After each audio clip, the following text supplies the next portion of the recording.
जब जब बाइबल में युद्ध की घोषणा किया जाता था और पर्व होता था, तब तब तुरहियां फूंकी जाती थी। जब इजरायलियों को मिलने के लिए परमेश्वर सीनै पर्वत पर उतरता था, उस समय भी तुरहियां फूंकी जाती थी, जैसे बाइबल बताती है। जब तीसरे दिन आया, तब भोर होते ही बादल गरजने और बिजली चमकने लगी और पर्वत पर काली घटा छा गई। फिर नरसिंगे का बड़ा भारी शब्द हुआ और छावनी में जितने लोग थे सब कांप उठे। तब मूसा लोगों को परमेश्वर से भेंट करने के लिए छावनी से निकाल ले गया और वे पर्वत के नीचे खड़े हुए। और यहोवा जो आग में होकर सीनै पर्वत पर उतरता था, इस कारण समस्त पर्वत धुएं से भर गया और उसका धुआं भट्टे का सा उठ रहा था और समस्त पर्वत बहुत ही कांप रहा था। पुराने नियम में तुरहियां तभी फूंकी जाती थी जब परमेश्वर सीनै पर्वत पर उतरता था और एक विशेष समय पर भी तुरहियां फूंकी जाती थी। लेकिन जब हम प्रकाशित वाक्य के पुस्तक में दी गई तुरहियों के बारे में देखते हैं, तो वहाँ पर कोई भी विशेष पर्व नहीं दिया गया है और न ही किसी विशेष समय का घोषणा किया जा रहा है, बल्कि वहाँ पर दिया है कि जब जब स्वर्गदूत ने एक एक करके तुरहियां फूंकना स्टार्ट किया, तब तक पृथ्वी पर और पृथ्वी के रहने वालों पर विपत्ति आई। जैसे बाइबल हमें पहले तुरही के फूंकने जाने के बारे में बताती है। जैसे लिखा है प्रकाशित वाक्य के 8वें अध्याय के 7वें पद में लिखा है, पहले स्वर्गदूत ने तुरही फूंकी और लहू से मिले हुए ओले और आग उत्पन्न हुई और पृथ्वी पर डाली गई और पृथ्वी के 1/3 जल गई और पेड़ों की 1/3 जल गई और सब हरियाली घास भी जल गई। बाइबल के बहुत सारे प्रोफेसी स्कॉलर्स का मानना है कि जो भविष्यवाणी यूहन्ना के द्वारा प्रकाशित वाक्य के पुस्तक में लिखा गया है, ये भविष्यवाणी प्रथम विश्व युद्ध के रूप में पहले ही यह पूरी हो चुकी है। जैसे बाइबल हमें बताती है कि जब पहले स्वर्गदूत ने तुरही फूंकी, तब ओले और आग उत्पन्न हुआ। बाइबल की स्कॉलर्स का यह मानना है कि जब प्रथम विश्व युद्ध हुआ था, तब उस समय बहुत ही ज़्यादा रूप में बारूद का उपयोग किया गया था और उन बारूदों के कारण ही जो पृथ्वी की हरियाली था वह पूरी तरह से समाप्त हो गई थी। और आगे जब यूहन्ना लिखता है कि पृथ्वी की 1/3 जल गई और पेड़ों की 1/3 जल गई और सब हरी घास जल गई। बाइबल की स्कॉलर्स का मानना है कि जो प्रथम विश्व युद्ध हुआ था, उसमें ठीक उसी घटना के बारे में दिया गया है, अर्थात पृथ्वी के पर्यावरण पर उन बारूदों के कारण बहुत ही ज़्यादा असर हुआ था, जिसके कारण पृथ्वी की उपजाऊ शक्ति पूरी तरह से नष्ट हो गई थी। और इसके बाद जब हम आगे और बाइबल में देखते हैं, तो वहाँ पर यूहन्ना लिखता है, जैसे वह लिखा है, दूसरे स्वर्गदूत ने तुरही फूंकी तो मानो आग का सा जलता हुआ एक बड़ा पहाड़ समुद्र में डाला गया और समुद्र का 1/3 लहू हो गया और समुद्र के 1/3 प्राणी मर गए और 1/3 जहाज नष्ट हो गए। बाइबल के प्रोफेसी स्कॉलर्स का यह मानना है कि जब यूहन्ना इन बातों को लिखता है, तब यूहन्ना यहाँ पर सेकेंड वर्ल्ड वॉर के बारे में यहाँ पर बोल रहा था, क्योंकि जिस समय सेकेंड वर्ल्ड वॉर हुआ था, उस समय एक बड़ा पहाड़ समुद्र के अंदर गिराया गया था। और क्या आपको पता है कि यह बड़ा पहाड़ क्या है जो समुद्र के अंदर में गिराया गया था?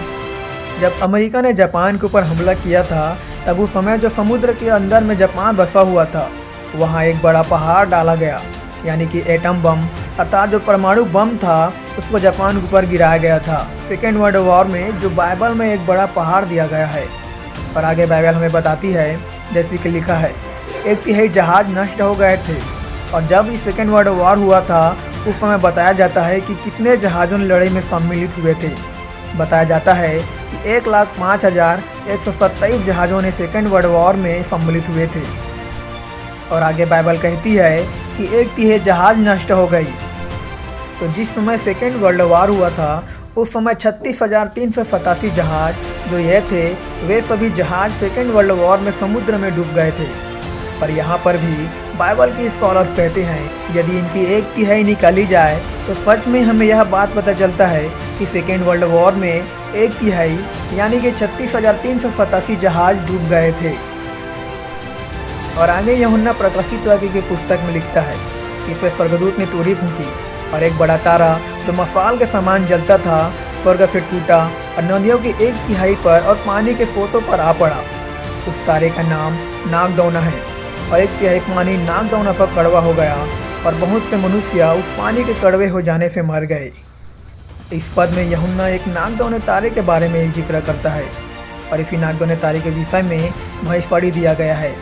बाइबल की स्कॉलर्स का मानना है कि जिस समय तीसरा विश्व युद्ध हुआ था, यानी कि 26 अप्रैल 1986 में तीसरा तुरही वो फूंकी गई थी, 26 अप्रैल 1986 में यूक्रेन में जो रसिया का भाग था, यूक्रेन में एक रसिया का न्यूक्लियर पावर प्लांट बनाया गया था और वही न्यूक्लियर पावर प्लांट आज भी यूक्रेन में बना हुआ है।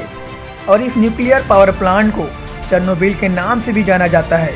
और आपने यह न्यूज़ तो जरूर सुना ही होगा कि रसिया ने चेर्नोबिल न्यूक्लियर पावर प्लांट के ऊपर अपना मिसाइल गिरा दिया था। और ये जो चेर्नोबिल शब्द है जो रशियन लैंग्वेज से है, और इस चेर्नोबिल नाम को हम इंग्लिश के अंदर वर्मवुड कहते हैं। और वर्मवुड यदि हम इसे हिंदी में देखें तो इसका मतलब होता है नागदौना। जैसे हमें बाइबल बताती है कि उस तारे का नाम नागदौना है और 1/3 पानी नागदौना से कड़वा हो गया और बहुत सारे मनुष्य उस पानी के कड़वे हो जाने से मर गए। जब 26 अप्रैल 1986 में तीसरा विश्व युद्ध हुआ था, उस समय जब रसिया ने न्यूक्लियर हमला किया था उस चेर्नोबिल न्यूक्लियर पावर प्लांट पर, और उस समय चेर्नोबिल पावर प्लांट में जो रिएक्टर था वह पूरी तरह से विस्फोट हो गया था। और जो भी शहर चेर्नोबिल न्यूक्लियर पावर प्लांट के आसपास में था वो शहर विकसित शहर था, लेकिन जब न्यूक्लियर पावर प्लांट फटा तो उसके वजह से रेडिएशन उस शहर तक पूरी तरह से फैल चुका था, जिसके कारण उस जगह पर जितने लोग थे वो रेडिएशन के कारण कई लोग मर गए। और बहुत सारे लोग जो वहाँ पर रहा करते थे वही सारे अपने घरों को छोड़कर, उस जगह को छोड़कर वहाँ से चले गए। और इसी कारण से उस जगह को भूतिया शहर भी बोला जाता है। जब रसिया की सेना ने चेर्नोबिल प्लांट पर कब्जा किया, लेकिन उसके बाद उनको उस जगह से भागना पड़ा क्योंकि रेडिएशन इतना ज़्यादा वहाँ पर फैल गया था कि उस समय तक भी रेडिएशन वहाँ पर था। और इसलिए उन सिपाहियों को भी, जिन सिपाहियों ने उस जगह को कब्जा किया था, उनको भी उस जगह को छोड़कर वहाँ से भागना पड़ा। और जब जो रेडिएशन उस शहर में फैला है वह रेडिएशन बादल में गया और बादल बनकर यूक्रेन में जब वह यूरोप की तरफ गया और बारिश होना शुरू हुआ, बारिश का पानी जो रेडिएशन में भरा हुआ था वह यूरोप की नदियों में और डैमों में वह स्थिर हो गया। जब उन पानियों की सप्लाई यूरोप के अंदर किया गया और उस पानी को पीने के कारण बहुत सारे लोगों की मौत हुई 1986 में, जिन्हें गिना नहीं जा सकता था। जैसे कि बाइबल बताती है कि नागदौने के पानी पीने से बहुत सारे मनुष्य मर गए थे। और ये वही तुरही है जो तीसरे विश्व युद्ध के रूप में पूरी हो चुकी है। और आगे यूहन्ना प्रकाशित आगे के पुस्तक में लिखता है, चौथे स्वर्गदूत ने तुरही फूंकी और सूर्य की 1/3 और चांद के 1/3 और तारों के 1/3 पर आपत्ति आई, यहाँ तक कि उनका 1/3 अंग अंधेरा हो गया और दिन के 1/3 में उजाला न रहा, और वैसे ही रात में भी। बाइबल के बहुत सारे स्कॉलर्स का मानना है कि जब 1991 में जब गल्फ वार हुआ था, उस वक्त जब अमेरिका ने बारूद के साथ हमला किया था, जब अमेरिका के उस हमलों से इराक के तेल के कुओं पर आग लग गई और आग लगने के कारण इराक के वातावरण में इतना धुआं चारों तरफ फैल गया था कि इराक में दिन में भी अंधेरा छा गया था। यह बाइबल की वह भविष्यवाणी है जो कि पूरा हो चुका है। जैसे बाइबल में लिखा है कि दिन के 1/3 में उजाला न रहा और उस वक्त इराक में दिन में भी लाइट को जलानी पड़ती थी।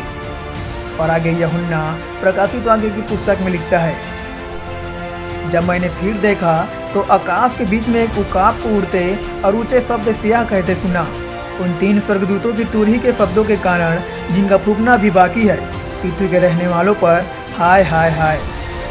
यहाँ पर यूहन्ना 3 और बची विपत्तियों के बारे में बोलता है जो घटने वाली है।